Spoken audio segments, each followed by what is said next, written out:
vivir en épocas de verano, eso no exime la posibilidad de que también haya la aplicación de estos parásitos en épocas de invierno, ¿no? Entonces es muy importante tener en cuenta lo que es la desparasitación en nuestros pacientes, ya que se sabe que dentro de sus culturas, ¿no? Por ejemplo, de los huevos de estos parásitos pueden llegar a resistir temporadas muy frías que va a terminar conllevando a que este parásito, ¿no? En forma inmadura pueda resistir hasta que las temperaturas vuelvan un poco más cálidas y empieza a vivir su vida adulta, ¿no? Entonces es como el tiempo de hibernación que algunos parásitos hacen. Entonces esto implica que es muy importante que nosotros tengamos una regularidad con... Sí, otra vez no puede ser. Es el internet. Cuando falla el internet no se desconecta. Entonces eso implica de que es muy importante mantener una frecuencia con referente a la desparasitación, ¿no? Incluso es por ello que las desparasitaciones se sugieren que sean, incluso en la actualidad se sugiere que sean mensuales, ¿no? Pero antes se solía decir cada 3 meses, ¿no? El motivo es el siguiente, porque hay ciertos parasitarios que van a eliminar o matar a la forma adulta, pero la forma inmadura, que son los huevos, ¿no? Refiriéndome básicamente a lo que son los parásitos internos, pueden llegar a ser su etapa de hibernación, que pueden llegar a durar dentro de 2 meses hasta 3 meses, ¿no? Esto ya ustedes lo han visto en parasitología. Entonces, esa temporada es la temporada que hace de que ese huevo no murió, se cubrió y pasa ese tiempo, se vuelve adulto y nuevamente tenemos un paciente antiparásito. Entonces, es por ello siempre tener en cuenta el tema de la frecuencia indistinto al tema de quizás de la temperatura. Aquí, por ejemplo, tenemos el ciclo de vida de lo que sería el libilium, ¿no?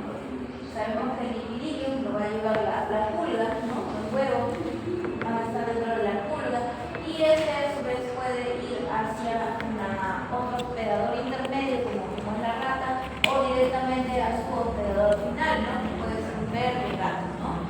Incluso, ¿no? A nosotros también, si bien no podemos infectarnos de pulgas, pero también nos pueden llegar a picar.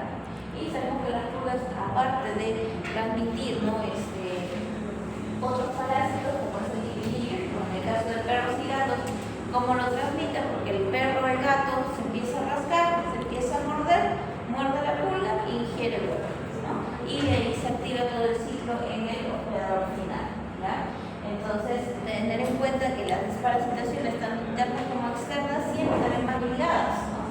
Como podemos ver aquí en este ciclo de vida de este parásito en sí, ¿ya? Entonces, el estudiante tendrá como aprendizaje en esta sesión la capacidad de poder reconocer y comprender la importancia de los efectos diversos de antiparasitarios y antimicóticos usados en medicina veterinaria. Entonces, vamos a ordenarnos, ¿ya? Los antiparasitarios se van a organizar tanto en parasitarios externos y antiparasitarios internos.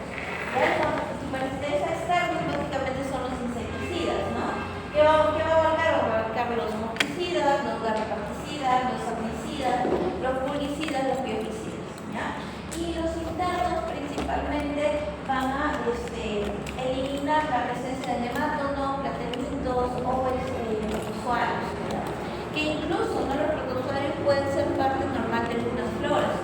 La forma que nosotros utilizamos para poder combatir o hacer la aplicación de los antiparasitarios puede ser diversa, ¿no? Puede ser desde manera oral, manera tópica, manera inyectable, ¿no? De manera tópica pueden ser las pipetas, que se conocen, manera oral, ahora las pastillas, ¿no? Que se usan tanto para antiparasitarios internos y externos, o los geles que se aplican vía oral. Los inyectables podría ser, por ejemplo, ivermectina, ¿ya? Para lo que sería la eliminación de las sarnas, ¿no? Y incluso, ¿no? Hay algunas soluciones que se pueden incluir dentro de los baños, que de un tiempo ahora en pacientes mascotas, ¿no? En pacientes pets como perros y gatos ya no se suele incluir mucho porque estos químicos, si bien generan la muerte de un parásito, que es un ser vivo, también dependiendo la cantidad que puede ingerir de manera accidental el perro o el gato, también puede generar una intoxicación que podría generar incluso hasta la muerte del paciente, ¿ya? Entonces, por ello quizás para baños ya no se suele utilizar mucho, ya en especies menores al menos, ¿ya? Muy bien, entonces vamos a hablar de antiparasitarios externos, ¿no? Principalmente nos enfrentamos a garrapatas, a pulgas, ¿no? En situaciones quizás muy de mucha exposición con otro tipo de mascotas, quizás un poco más exóticas o exposición a ambientes un poco más sucios, podríamos encontrar incluso hasta piojos, ¿ya? Piojos que propiamente los virus. Muy bien, entonces primero vamos acerca de antiparasitarios externos, vamos a definir algunos conceptos, ¿ya? Tenemos el knockdown. ¿Qué es el knockdown? Es un efecto corto e inmediato de alivio que va a generar algún tipo de tratamiento, ¿no? Por ejemplo, los baños ya van a generar un efecto knockdown, porque ¿qué van a hacer si el paciente tiene algún tipo de ectoparásito y buscamos que lo elimine de manera inmediata? Vamos a utilizar algún baño especial para que esto se elimine o alguna aplicación tópica, ¿no? Por ejemplo, los sprays antipulgas, ya que no tienen efecto residual, van a dar un efecto knockdown, ya los polvos que antes que se utilizan más en mayores, pero que también se utilizan en perritos, incluso en algunas aves, para eliminar ectoparásitos, también tienen este tipo de mecanismo. Eficacia de persistencia, ¿qué quiere decir? Que es el producto que cuando se aplica al paciente, aparte de generar el efecto knockdown, va a generar el efecto residual, o sea que por unos días o semanas va a generar un efecto de persistencia del efecto, ¿no? Que en este caso es evitar que el ectoparásito esté en el paciente, ¿no? Puede ser de qué forma, ¿no? Está presentado este tipo de productos, ¿no? Pueden ser productos que se unen tanto al pelaje, a la lana, a la piel, ¿no? Por ejemplo, collares, orejeras, hay algunos dispositivos, en el caso de caballos, que se colocan en la cola o en la crin, ¿no? Que me van a servir como fuentes de suministro del producto, que sobre todo se va a ir reservando a nivel de las glándulas sebáceas para irse liberando poco a poco durante la temporada que este producto va a durar, ¿ya? Por eso es que, por ejemplo, algunos antipulgas tienen la característica de indicar, ¿no? Colocarlo antes del baño, dejar tantos días, ¿no? Porque lo que se busca es que a través de la grasa misma de la piel, por las glándulas sebáceas, se pueda absorber el producto. Después tenemos el concepto del repelente, ¿no? Es el producto que va a evitar que el parásito se pose y se fije en el animal tratado, ¿ya? Entonces, este es un antiparasitario que, si bien quizá podría llegar en una zona de mucha exposición, podría llegar a tener contacto con el ectoparásito no va a tomar al animal como hospedador por la aplicación de ese repelente. Bueno, estos básicamente se van a fijar al animal, ya no van a necesitar de un dispositivo. No puede ser. Siempre tengo que renegar este proyecto.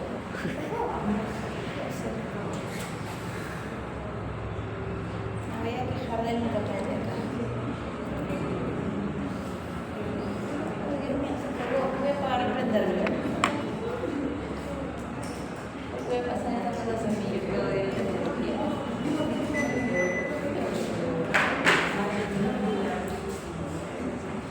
ya, entonces mientras se soluciona el asunto técnico,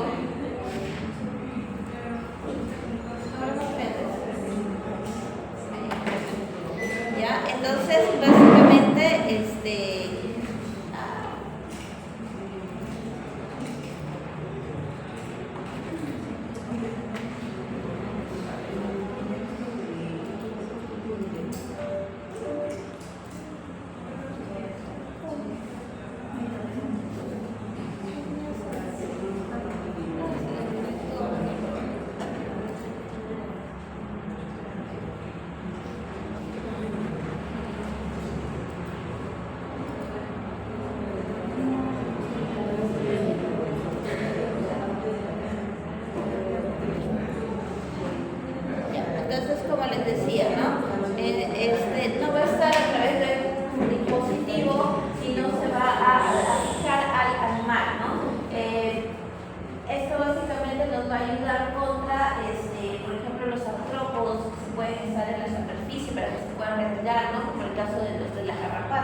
para este tipo de parásitos, incluso para las sarnas o para los piojos.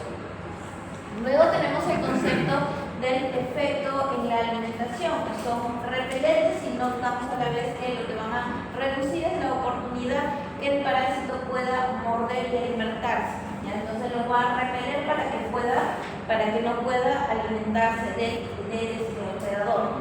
El espectro de actividad quiere decir la amplitud con que el producto va a generar la repelencia o en este caso que se pueda alimentar o simplemente eliminar el producto en varios tipos de especies de ectoparásitos, ¿ya?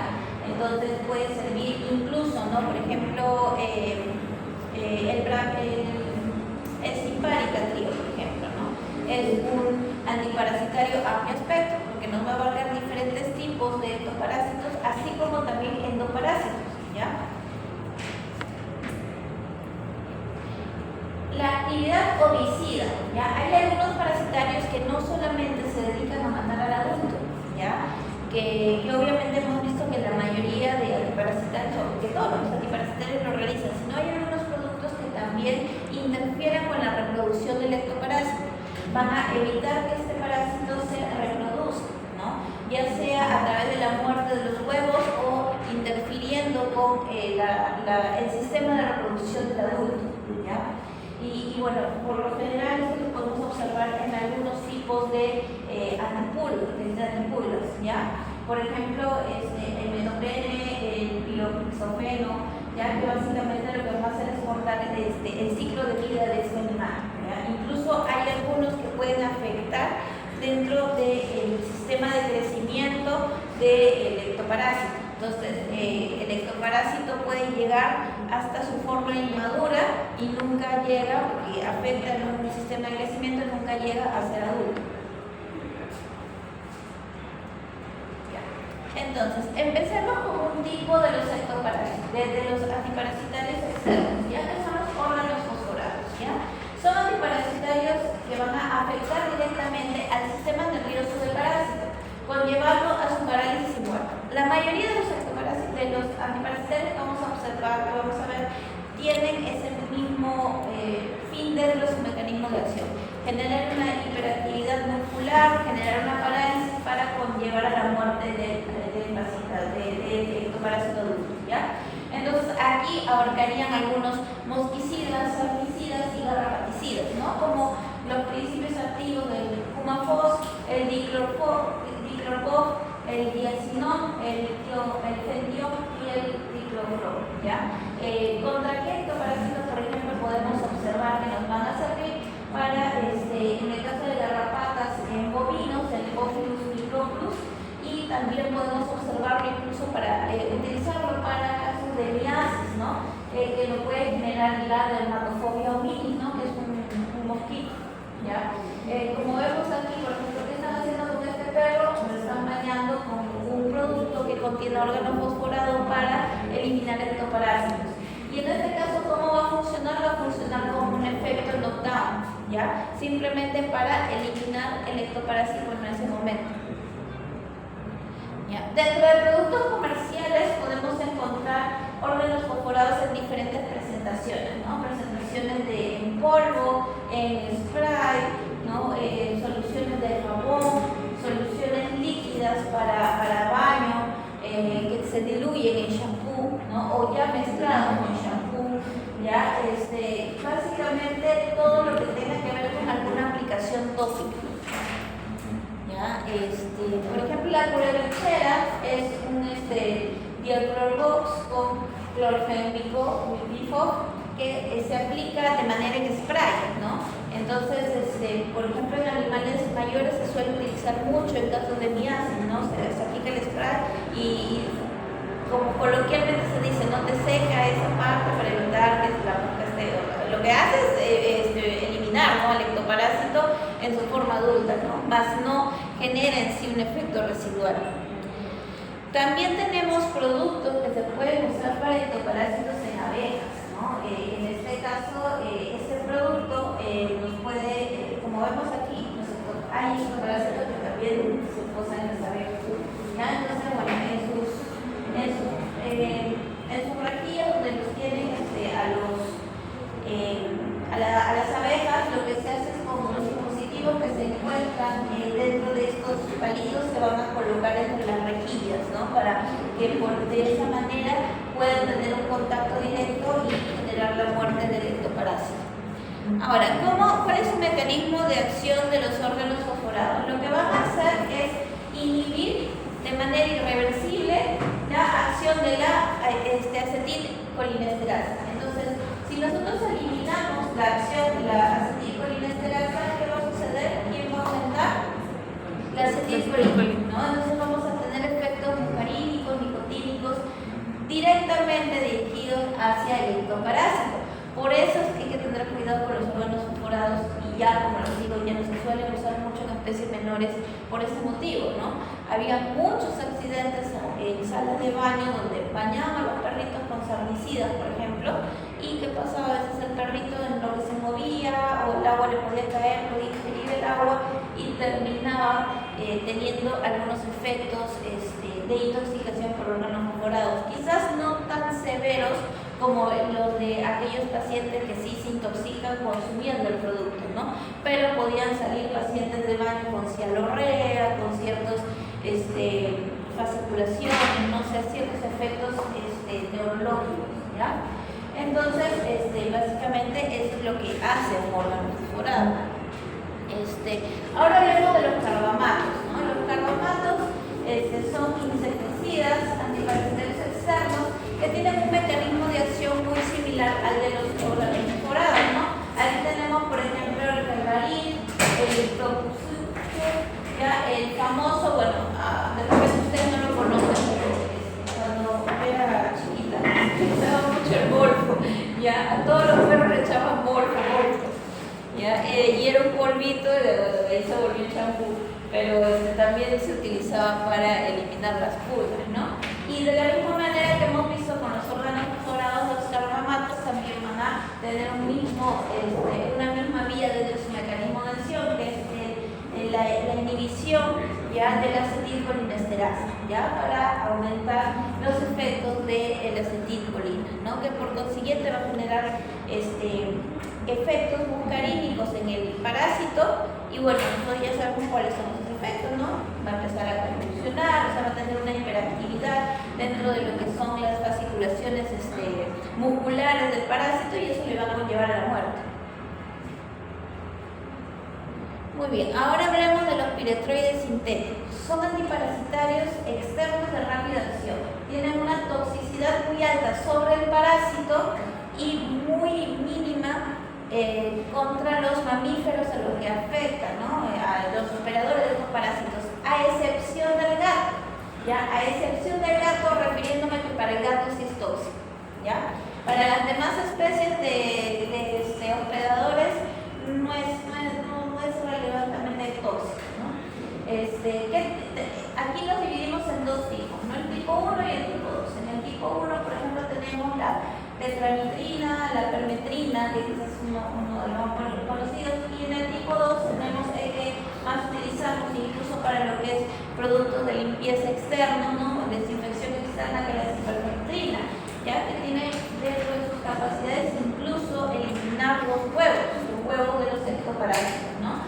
Como vemos, pueden haber presentaciones en polvo, hay presentaciones en líquidos, ¿no? Que la cipermetrina, por ejemplo, viene en un líquido que viene bastante concentrado. Para su uso hay que diluirlo para poder hacer la limpieza en las áreas, ¿no? Así como también en algunos baños para algunos animales. Principalmente esto se aplica más para animales mayores, ¿no? Entonces, aquí, por ejemplo, vemos este producto comercial que quizás es bastante popular, que es el Pau.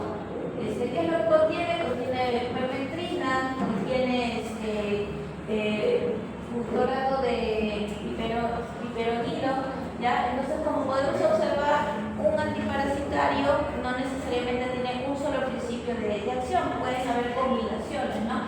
Aquí eso es otro producto de antipulas externos que no solamente contiene permetrina, sino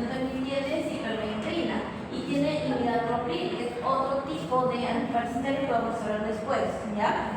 Entonces pueden haber varias combinaciones para que a través de diferentes mecanismos de acción poder lograr ya los efectos de eliminar a los parásitos, incluso, ¿no? Combinan diferentes tipos de principios activos porque quizás algunos tienen propiedades dentro de lo que es el bloqueo de su reproducción. Entonces ya abarcamos varias fases del ciclo de vida del ectoparásito.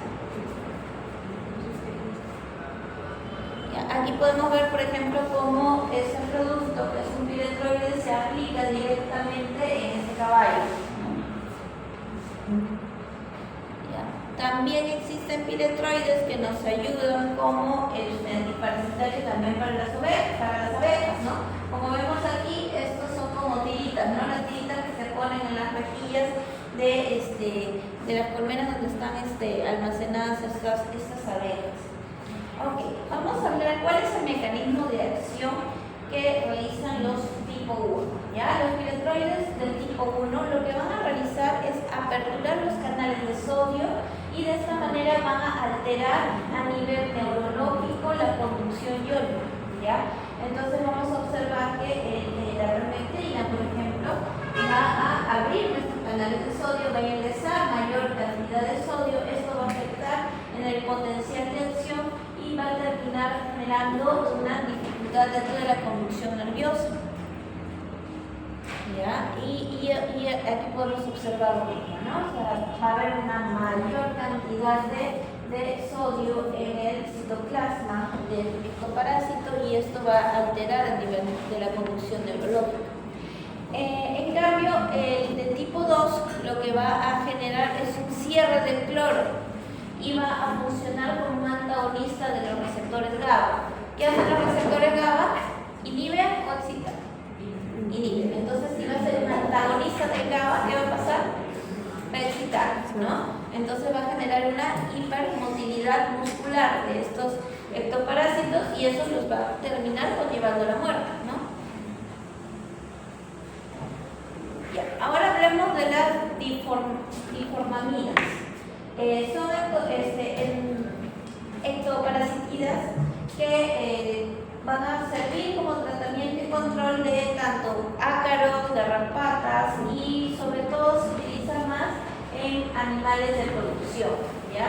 Aquí se ha conocido nitraz, por ejemplo, ya que antes se solía utilizar mucho dentro de los baños para reducir la sarna en niños felinos, pero evidentemente ya un poco se está retirando el uso, pero también se aplica, ¿no? De manera tópica para eliminar este tipo de ectoparásitos. ¿Cuáles son sus mecanismos de acción? Lo que va a hacer es antagonizar los receptores octopaminiérgicos, ya que van a ir dirigidos contra las garrapatas y los ácaros. ¿Qué cosa es una octamina? O sea, ¿qué quiere hacer este receptor? ¿Ya? Va a ser un neurotransmisor que va a modular la excitabilidad muscular y a nivel reproductivo. Entonces, este tipo de fármacos o de químicos lo que van a generar es bloquear, o sea, generar la muerte del paciente, así como también bloquear lo que es su sistema de reproducción, ¿ya? Entonces, al bloquear estos receptores, al agonizar estos receptores, va a alterar la motilidad generando una hiperexcitabilidad muscular del parásito, ¿no? Entonces volvemos a lo mismo, empieza a generar tremores, hay ciertas condiciones neurológicas alteradas, pero hacia la excitabilidad, y esto va a conllevar a la muerte del paciente, así como va a interferir en su ovoposición y su eclosión, o sea, va a anular dentro de lo que es su sistema reproductivo para que el parásito no llegue a producir, a poner los huevos, ¿no? Y obviamente va a afectar también en la eclosión de estos huevos, ¿no? En el caso que llegue a generar una ovoposición, este huevo no va a llegar a eclosionar, ¿ya? Entonces, básicamente, bueno, sí, ese es otro. Derivados de las clornicotil nitroguanilinas. ¿Ya? Este es un insecticida que va a funcionar como un agonista de receptores nicotínicos de acetilcolina. O sea, sea, va a terminar conllevando ¿a qué? A que haya mayor receptibilidad de la acetilcolina, ¿no? Entonces va a haber mayores efectos nicotínicos y muscarínicos, ¿no? Muy similar a los primeros que hemos visto. Ya aquí, por ejemplo, está el Power Ultra, el Advantage, el No Fly, que es un antiparasitario para mosquitos, moscas y mosquitos. Luego tenemos los inhibidores de la quitinina, que son insecticidas que van a inhibir la quitinina. La quitinina es una proteína que va a regular el crecimiento de los insectos, ¿no? Entonces, si voy a interferir en esa proteína, va a impedir que la cutícula del ectoparásito se forme de manera normal y por consiguiente ese parásito no va a recambiar su quitina, sus protectores externo para madurar, ¿no? Porque hacen un recambio dentro de su proceso de maduración y de crecimiento. Entonces no va a crecer, no va a madurar y se va a quedar en una fase inmadura. ¿Y qué pasa si el ectoparásito se queda en una fase inmadura? No se puede reproducir, ¿no? Y muchas veces en su fase adulta es donde ese ectoparásito sube a los superadores, ¿no? Entonces, si no es adulto, ya no va a subir al operador. Muy bien. ¿Ya? Entonces, aquí podemos ver que interfieren en la síntesis y la deposición de la quinina, ¿no? Y la inactivación de la enzima erizonola, ¿no? Que tiene una interferencia directa con lo que es la producción de huevos, ¿no? Entonces, aquí vemos que básicamente va a afectar tanto a la adulta, a la ninfa antes de ser adulta, para que evite poner huevos, y a la larva para que no pueda crecer. Ahora, los reguladores de crecimiento son sustancias que van a impedir que complete su ciclo vital. O sea, no van a mandar directamente al parásito adulto, pero sí van a evitar que coloque huevos y que las larvas se conviertan en adultos fértiles, ¿no? Algo muy similar al producto anterior. ¿Dónde va a afectar directamente? El metoprenio, por ejemplo, va a afectar a la hormona juvenil y lo va a mantener en estado de pupa, ¿ya? Y va a impedir que se genere la metamorfosis. El producto siempre se va a quedar muy maduro y no va a generar su reproducción. Después tenemos los derivados de pirazoles. Son insecticidas que van a funcionar como antagonistas GABA, ¿no? Antagonistas GABA. El GABA, ¿qué hace? Inhibe. Antagonistas, entonces lo va a hiperexcitar, ¿ya? Y básicamente va a generar como antagonista de GABA, igual que el anterior, la apertura mayor de los canales del cloro, ¿ya? Y va a haber una hiperexcitabilidad, que esto va a conllevar incluso la parálisis del ectoparásito y por consiguiente su muerte, ¿no? Uno de esos productos es el fipronil. La isoxalinas. La isoxalinas, digamos que es una nueva generación de ectoparásitos que también funcionan como ectoparásitos, ¿no? Que son los famosos Gravectos, Nestas, Simpánicas, ¿no? Y bueno, van a ser seguros y van a funcionar como antagonistas GABA, también controlando los canales del cloro, ¿ya? Y van a conllevar a lo mismo, ¿no? La hiperexcitabilidad del parásito, la parálisis del parásito y su muerte, ¿ya? Estos productos principalmente van a estar presentados en forma de pastillas, y hay algunos productos que están en pipetas, sobre todo los que son para uso de gatos, ¿no? Que en este caso es el Bravec. ¿Ya? En el caso, por ejemplo, de aves, ¿ya? Podemos usar también un tipo de isoxalinas, ¿ya? Para el caso de la Dermatomyces gallinizae, que es un ectoparásito. Bueno, ahora hablemos de los endoparásitos, de los parásitos internos. Ya. Tener en cuenta que podemos tener endoparásitos en diferentes sistemas, ¿ya? A nivel digestivo, en el estómago, podemos tener Phytophilus axei, Haemophilus mordicus. A nivel de lo que son intestinos podemos tener los nematodos, las toxócaras, los Phichuris, ya los Strongyles. A nivel del pulmón podemos tener Metastrongylos, podemos tener Didiogarius. Ya a nivel de lo que es el corazón tenemos las dirofilarias, ya incluso a nivel renal podemos tener capilarias o Fangus denturus. Entonces, hablemos de los helmintos, ¿no? Los helmintos infectantes pueden dividirse en dos categorías, los nematolmintos y los platelmintos, ¿no? Los nematolmintos son los nematodos, ¿ya?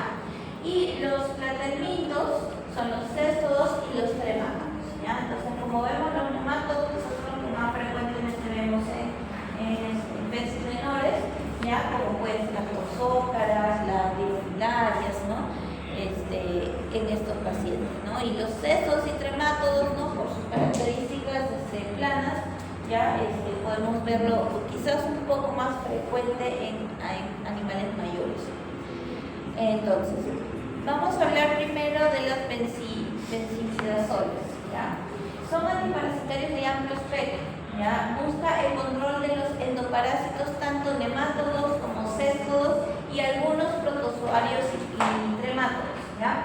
Entonces podemos ver, por ejemplo, que podemos contar con la thiobendazol, el carbendazol, febendazol, como vemos, es una benzimidazole metilcarbamatos, ¿ya?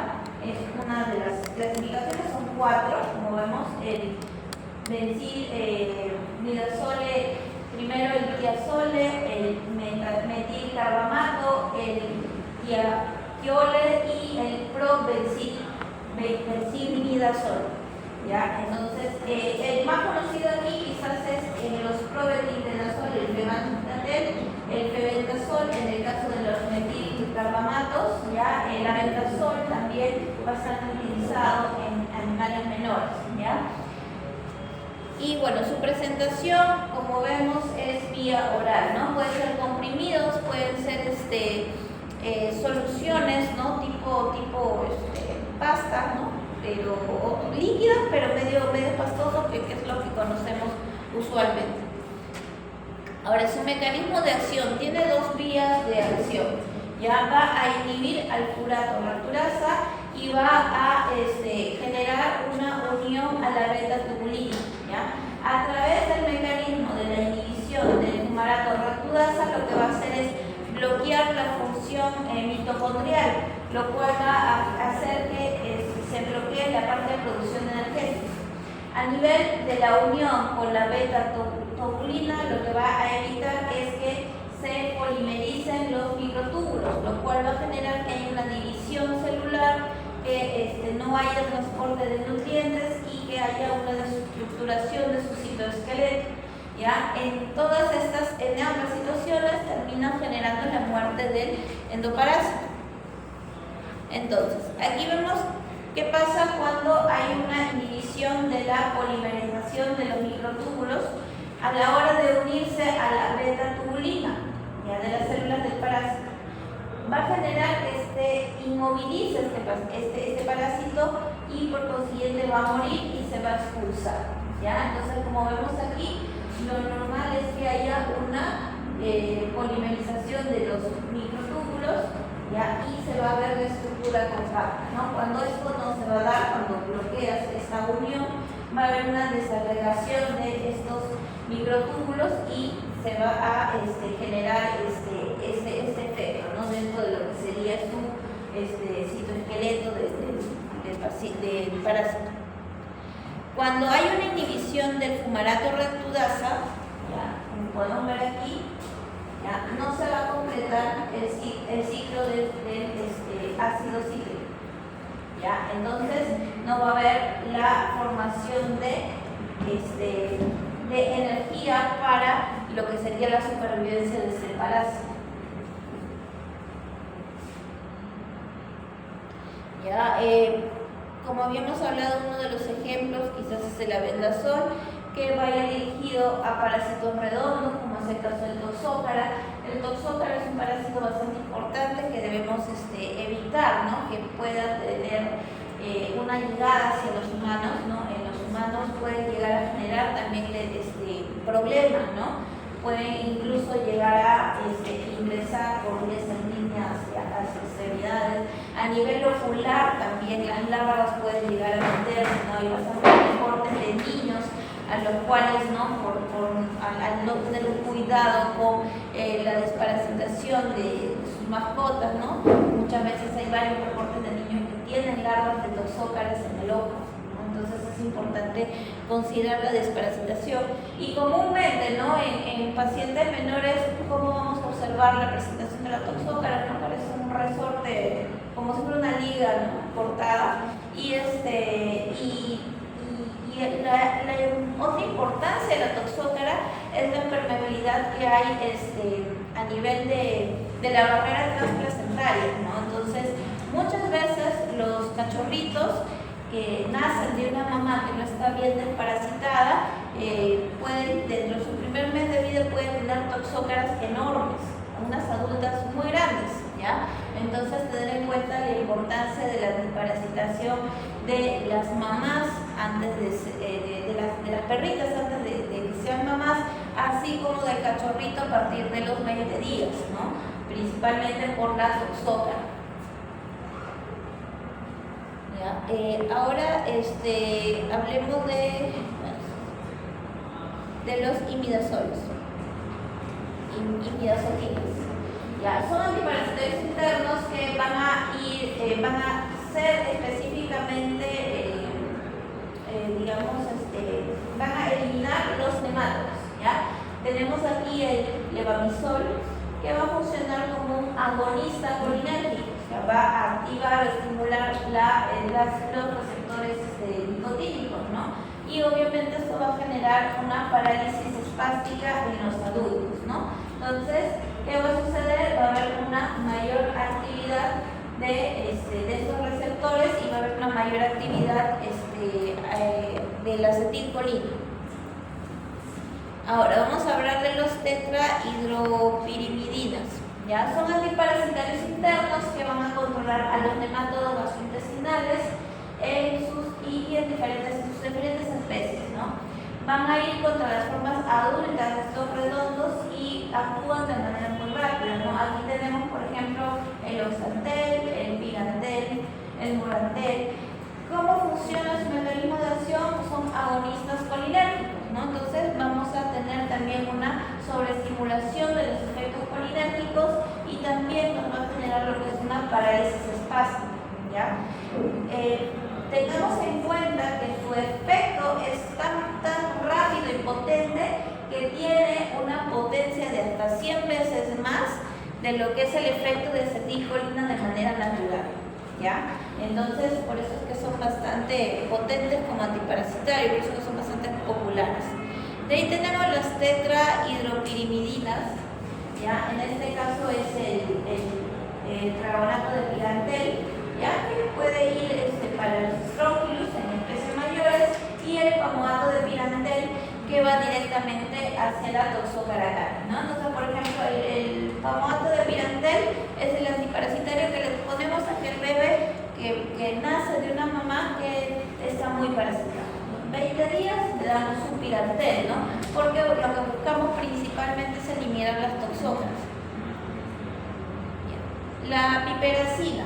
La piperacina son agonistas GABA, ya van a aperturar los canales de cloro y van a generar una parálisis flácida. Son antiparasitarios internos que también van a ir directamente para la eliminación de los nemátodos, ¿no? De gusanos redondos en general, ¿ya? La presentación de este tipo de productos son dirigidos más para animales de producción, ¿no? Y como vemos, son para aplicación tópica en manera de polvo. Luego tenemos los arsenicales. Son antiparasitarios de uso bastante antiguos. Hoy en día ya no se usan mucho o es más limitado su uso por su potencial generalmente se utiliza contra los protozoarios, los elnitos, ¿ya? Y eliminarlo junto con otros antiparasitarios, ¿no? O sea, se usan en asociación, ¿ya? No hay un mecanismo de acción definido, pero se sabe que hay una alteración directamente en lo que es el metabolismo y la captación de glucosa. Van a inhibir el glutatión reductasa, lo cual va a generar alteraciones a nivel intestinal, ¿no? Entonces el parásito a nivel intestinal genera alteración, no puede, digamos, producir lo que sería un suministro de glucosa para generar energía, entonces ese paciente va a morir, porque no se va a poder nutrir.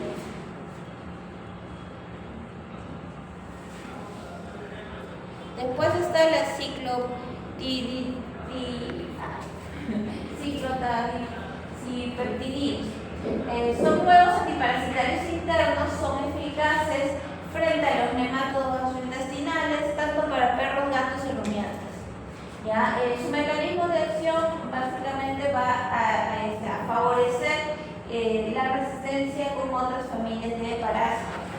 ¿Qué es lo que va a realizar? Va a incrementar la apertura de los canales de calcio, va a activarlos por el potasio ClO1 y a nivel de las membranas neuronales. ¿Ya? Estos receptores de eritrofilinas se van a unir a la unión muscular, lo cual va a generar una parálisis faríngea. ¿Ya? Entonces, ¿qué va a generar? Va a generar una parálisis del parásito. ¿Ya? Y obviamente ese parálisis va a generar la muerte del parásito. Tenemos aquí como principios activos el profeto, que se usa mucho en gatos, que es un endoparásito, pero que se utiliza como pipeta, ¿ya? Que contiene la hemodelcida, y el Procox, que se utiliza en caninos, ya tiene una combinación, ¿no? De lo que es el hemodelcida y el flutrazorilo, ¿no? Flutrazorilo, que también es un fármaco que va a eliminar lo que son las coccidias. Entonces, entre los más populares que tenemos aquí, el nemato, por ejemplo, puede ayudarnos contra los equinococos granulosos. Veo que se me están muriendo. Nos vamos a la mitad. ¿Quieren descansar o vamos un poquito más? Ya, listo. Veo que se me